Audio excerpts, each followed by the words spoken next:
పరంపరే silks లో anniversary day sale కళ్యాణం కమనీయం ఆఫర్ జూలై 1 నుంచి జూలై 30 వరకు 50% ఆఫ్.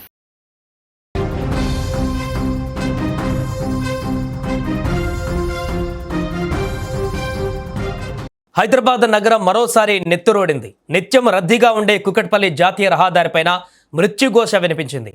కాలేజీ బస్సు రూపంలో వచ్చిన మృత్యువు ద్విచక్ర వాహనంపై వెళ్తున్న ఓ మహిళ ప్రాణాన్ని కబలించింది.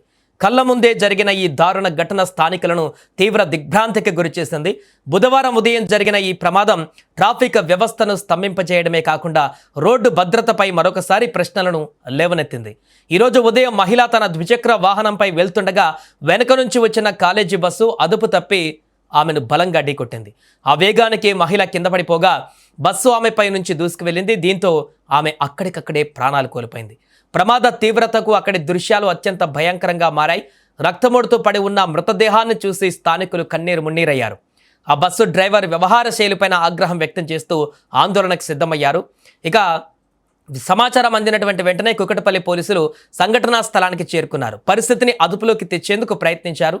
మృతదేహాన్ని స్వాధీనం చేసుకుని పోస్టుమార్టం నిమిత్తము సమీపంలోని ప్రభుత్వ ఆసుపత్రికి తరలించారు. ఇప్పటి వరకు మృతురాలి వివరాలు ఇంకా పూర్తిగా బయటకు రాలేదు. ఆ మహిళ ఎవరు, ఎక్కడికి వెళుతున్నారు అనే విషయాలపైన పోలీసులు ఆరా తీస్తున్నారు. ఆమె కుటుంబ సభ్యులకు సమాచారం ఇచ్చే ప్రయత్నంలో అధికారులు ఉన్నారు.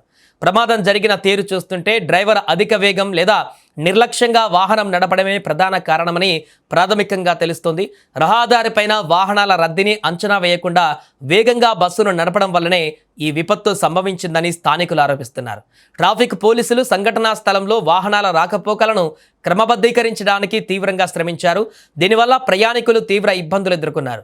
గంటల తరబడి వాహనాలు నిలిచిపోవడంతో హైవే అంతా కూడా స్తంభించిపోయింది. పోలీసులు ఈ ఘటనపైన కేసు నమోదు చేసుకుని దర్యాప్తు మొదలుపెట్టారు. ఘటన జరిగినటువంటి ప్రాంతంలోని సీసీటీవీ కెమెరాలను పరిశీలిస్తున్నారు.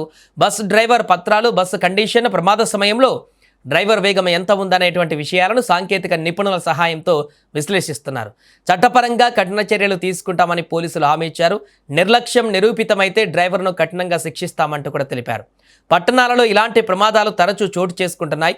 వాహనదారులు, బస్సు డ్రైవర్లు బాధ్యతాయుతంగా వాహనాలను నడపడం వల్ల ఇలా ప్రమాదాలు చోటు చేసుకుంటున్నాయని, ఖచ్చితంగా వారందరూ బాధ్యతాయుతంగా వాహనాలు నడపాలంటూ అధికారులు ఇప్పుడు హెచ్చరిస్తున్నారు. మృతురాలి కుటుంబానికి అందాల్సినటువంటి న్యాయం కోసం విచారణను వేగవంతం చేశారు.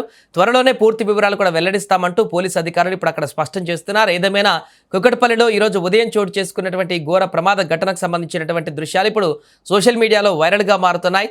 వరుసగా జరుగుతున్నటువంటి, అంటే కుకట్పల్లిలోనే అంతకు ముందు కూడా ఇలాంటి ఘటనలు జరిగాయి. స్కూటీ మీద వెళ్తున్నటువంటి క్రమంలోనే వెనక నుంచి పెద్ద వెహికల్స్ వచ్చి ఢీకొన్నటువంటి ఘటనలు కూడా అనేక సందర్భాలలో ఆ ప్రాంతంలోనే చోటు చేసుకున్నాయి. మరలా అక్కడ ఇలాంటి దారుణమైనటువంటి ఘటన చోటు చేసుకోవడం పట్ల అక్కడ ఉన్నటువంటి స్థానికులు తీవ్ర ఆగ్రహానికి గురవుతున్నారు. ఏదేమైనా ప్రస్తుతం ఈ కేసుకు సంబంధించి అయితే దర్యాప్తును కొనసాగిస్తున్నారు.